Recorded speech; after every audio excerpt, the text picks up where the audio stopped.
अस्सलाम वालेकुम, मेरा नाम डॉक्टर शफीक चीमा है। मैं diplomat American board of internal medicine और नेफ्रोलॉजी हूँ।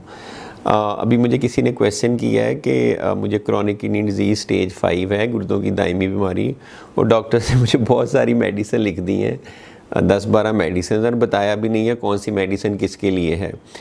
तो उन्होंने अपनी प्रिस्क्रिप्शन मुझे भेजी है, तो मैं उसमें से देख के अब आपको जो कॉमनली यूज्ड मेडिसिन है क्रॉनिक किडनी डिजीज़ में, CKD के मरीज़ में होती हैं, वो बताता हूँ कि मोस्ट कॉमन दवाइयाँ कौन कौन सी इस्तेमाल होती हैं, उनका क्या इफ़ेक्ट है, क्या साइड इफ़ेक्ट है, उनका क्या पर्पज़ है।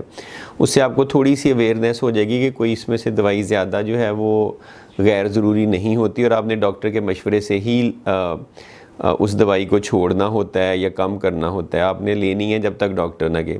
सबसे पहले तो आपने देखा होगा कि इंजेक्शन है एरिथ्रोपोइटिन का, उसके बड़े ब्रांड्स आते हैं जैसे ट्रोपन वगैरह है, वो ये खून की कमी के लिए देते हैं, क्योंकि क्रॉनिक किडनी डिजीज़ में अनीमिया हो जाता है, तो इसकी हार्मोन की कमी होती है।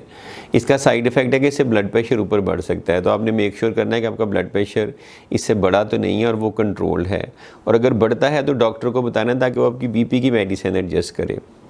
दूसरे नंबर पे सोडामेंट की टैबलेट होती है जो सोडियम बाइकार्बोनेट है, ये आप देते हैं क्योंकि जिसमें में बहुत ज़्यादा एसिड इकट्ठा हो जाता है। अब जारी बात है, सोडियम बाइकार्बोनेट देंगे तो सोडियम भी बढ़ सकता है, ब्लड प्रेशर भी बढ़ सकता है, लेकिन इसका लॉन्ग टर्म बेनिफिट है इसलिए देते हैं, लेकिन साथ आपने दो चीज़ें मॉनिटर करनी होती। तीसरे नंबर पे कैल्शियम एसीटेट है जो फॉजलो के नाम से यूजुअली डॉक्टर्स दे रहे होते हैं। अब जो कैल्शियम एसीटेट है, इसके दो मकसद है, कैल्शियम को बढ़ाना, एक फास्फोरस को कम करना। ये आप खाने के साथ लेते हैं ताकि वो फास्फोरस को बाइंड करे फूड से आपके मैदे में और बाहर निकाल दे, तो इससे आपको जो है ना आपकी हड्डियाँ मजबूत होती हैं, दिल मजबूत होता है। एक और कंडीशन होती है हाइपरपैराथायराइडिज्म, वो भी कंट्रोल होती है। चौथे नंबर पे एक विटामिन D एनालॉग्स होते हैं, कुछ ऐसी मेडिसिन होती हैं जो PTH के लेवल को सप्रेस करती हैं और हड्डियों को मजबूत करती हैं, वो भी आपने लेनी है। वो कैल्शियम और फास्फोरस को बढ़ा भी सकती है, लेकिन उनकी एडजस्टमेंट आपका डॉक्टर ही करेगा।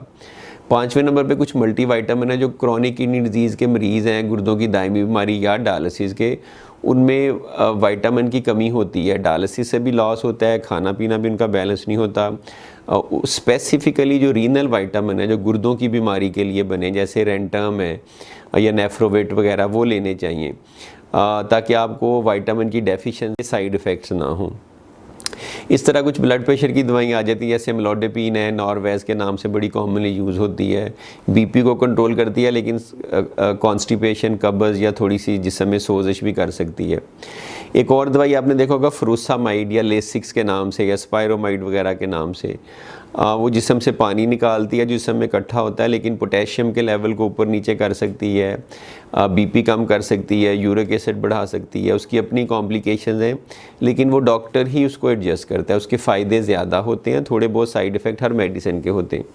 एक और मेडिसिन है लोसार्टन, कई ब्रांड से आती है, वो गुर्दे की बीमारी में गुर्दे की बीमारी की प्रोग्रेशन को कम करती है, पेशाब में प्रोटीन को कम करती है, BP को कंट्रोल करती है। इसके बड़े नाम हैं लोसार्टन, वेलसार्टन, टेलमीसार्टन, एक पूरी क्लास है।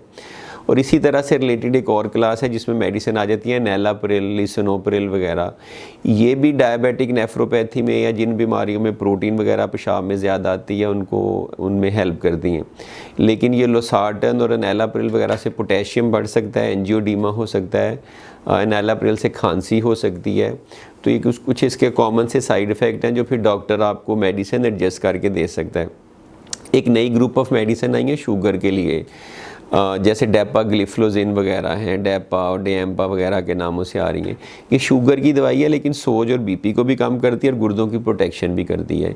इसी तरह शुगर की एक पुरानी दवाई है मेटफॉर्मिन, वो एक सर्टेन क्रिएटिनिन से, जब आपकी क्रिएटिनिन बढ़ती है तो वो आप ले नहीं सकते क्योंकि लैक्टिक एसिडोसिस हो जाता है। अगर आपकी क्रिएटिनिन या किडनी का फंक्शन 30 या 50% से कम है तो फिर आपका डॉक्टर उसको या कम करेगा या एडजस्ट करेगा या स्टॉप करेगा। तो ये कॉमन मेडिसिन है जो क्रॉनिक किडनी डिजीज़ के पेशेंट लेते हैं, और इनकी क्या ज़रूरत है, इनके क्या साइड इफ़ेक्ट है, उस पर मैंने थोड़ी सी रोशनी डाली है। Thank you.